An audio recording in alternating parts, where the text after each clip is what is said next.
With the municipal election just around the corner, I'm having the pleasure of interviewing Marianne Booth, the Mayor of West Vancouver.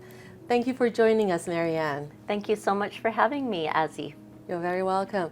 So before we get into the election stuff, let us know who Marianne is, what you studied, what's your background, and what you did before you became the mayor.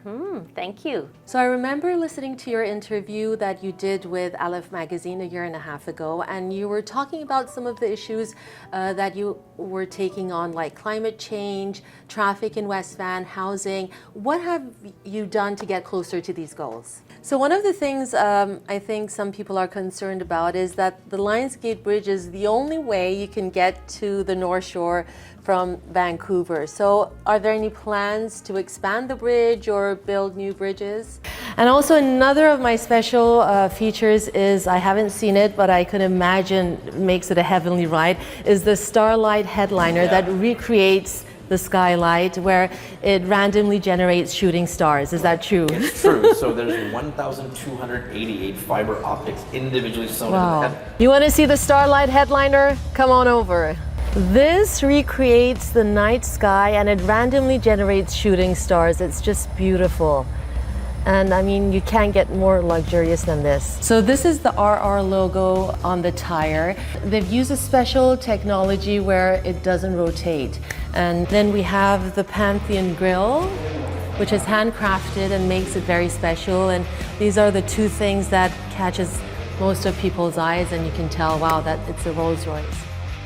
And here I'm joined by a very special guest, Nima Behnood, the founder and designer of Nimani.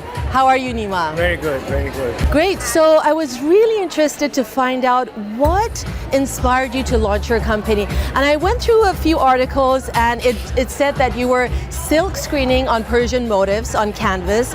And you were like, hey, wait a minute, why can't we wear art? And that's how you were inspired. So let us know if that's true or not. Sure. Tonight is an evening of fun, friendship, and most importantly, fundraising to improve patient care at Lionsgate Hospital. This event is organized by the Persian Celebration of Life Committee. And now I'm joined by its volunteering chair, Shole Ojagh. Today I'm joined by family physician, Dr. Melissa Lam. Thank you so much for joining me, doctor. Thanks for inviting me, Azzy. With more and more people being impacted by climate change, what are some of the major health impacts that you're seeing, like doctors are seeing? Well, it's interesting how the health impacts we're seeing now really mirror what the 2019 climate risk assessment report said. And last but not least, I know that an initiative that you're directing, it made it to WHO's special report for COP26. First of all, congratulations. And if you could kind of tell us what that is and what you did. Sure, yeah. Well, I'm the director of park prescriptions, or PARX, for the BC Parks. Now, for those who may not know much about the holiday, can you explain what Nowruz is and what it represents? For sure. Nowruz is the Persian New Year. It's the start of spring and a time for a new beginning. Nowruz actually means new day. It's been celebrated for over 3,000 years among many different communities around the world. And it's the 13-day spring festival where we celebrate the end of winter and rebirth of life and nature. And Nowruz is on the spring equinox, and this year it was at 2:37 a.m. in the morning.